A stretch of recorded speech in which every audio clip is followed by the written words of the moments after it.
Stuart Alderoty is on stage at SALT to talk about RLUSD, XRP, Ripple, and the way all of these things are going. We are also getting new information about the SEC project that has to do with XRP. We also know more about Ripple and Chainlink now. This video will talk about all of this and a lot more. Let's begin there, guys. Views on the subject are getting stronger. Come on, play. As far as I know, Ripple released a stable currency before the Genius Act was made law. It must have been December. It's known as RLUSD. Ripple also said earlier this month that it would buy the RAI stablecoin payment tool for $200 million. I want to know if the Genius Act had anything to do with your choice to make a safe currency. It's clear that you knew this was going to happen. It was part of the legislative day's order. Do you think that the United States would pass rules about stablecoins? Because of this, Ripple is geared towards businesses. We work with businesses, banks, and other financial institutions as clients. So we pay attention to what our clients want and need. From what our clients tell us, they wanted an option to the stable currency as a way to pay even before the law was made. Do we get our fixed money from a trust that the state of New York has agreed to and that follows very strict rules? I believe these standards are the same as what we see in the Genius Act. That is why I believe we would have chosen safe currencies even if the Genius Act hadn't been passed. But I think we're talking about the fact that this government said it would make the US the world's cryptocurrency capital. The Genius Act is the first big step towards this goal. Even though we're talking about a crypto law project, let's look at what it all means. This country hasn't had a big financial law in 15 years. The last one was the Us.Thankx Act, which was made in response to a normal financial crisis. It is a very important financial rule that supports new ideas and does so in a way that builds trust and honesty. I believe that this is a very important time for how Congress and government leaders see technological progress and protecting consumers. A lot of what he says here makes sense to me. I want it to end too. As we sit here and shout, we want to be the best in the world, we are making progress in terms of rules. But besides argue, what else can we do? The most important thing we need to do to move forward in the new financial system is to pass a law. In this area, a lot of other countries are way ahead of us. How are we going to be different from everyone else? Is it just following the rules, or is there something else going on? Is there something else? I need more. You know what? I need to see more. I want Congress to make it sound like it spends the money that people give it on building up America, right? Any amount they want to understand or do, whether it's 0.25% or 0.5%. Let's start putting money into American blockchain technology companies. Let's add them to Chainlink. Let's put them into XLM. Let's put them into XRP. Let's put them into Zada.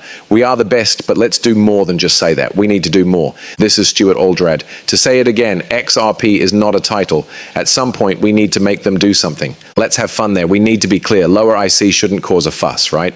An important part of what we're trying to get back to is following the law exactly. This is because the previous administration pushed the law so far that it broke, leaving these questions up to the courts and requiring judges from all over the country to make decisions. And you know it for sure. We know this for sure. The SEC did bad things and we had to pay $150 million to protect ourselves. We won this hearing because of very basic facts, like the digital asset itself, really fast. It was the first time that Trump's government actually did something about Ripple, Brad, and Chris, right? This happened right at the end of Trump's first term in office. Then the Biden administration came along and made things worse by going after everyone in court and stopping cryptocurrency from growing. They also didn't say what banks could or could not do. Because of this, we have had several administrations of complete failure in the area of cryptocurrencies. Today, we're trying to make up for some of this, and the Trump administration has done a great job with cryptocurrencies.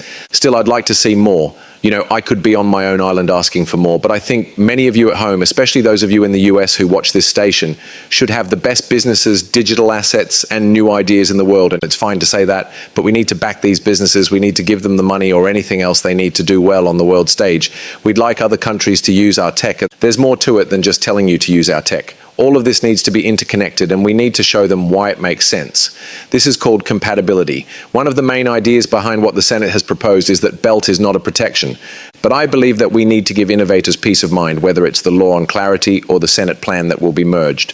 We need to give the market confidence, but we also need to protect it from overzealous regulation. Right now, Paul Atkin might soon be the new head of the CFTC, which is in charge of the sector, but that could change at any time.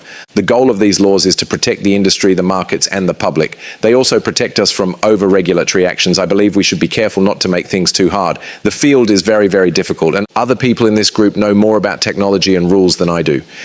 At this point, though, I know what it means to stand up very badly. We need things to be clear. For this to work, we need laws, rules, and basic ideas that can be turned into rules and regulations. Okay, let's go on. Here is the new information in the SEC file that shows the plans for a Trust 2 title ETF XRP with long-term debt and high... What does that mean? I need to check out what's going on. After the Trust 2 title sent in the effective change on August 19th, 2025, the paper is a Form N1A of the SEC.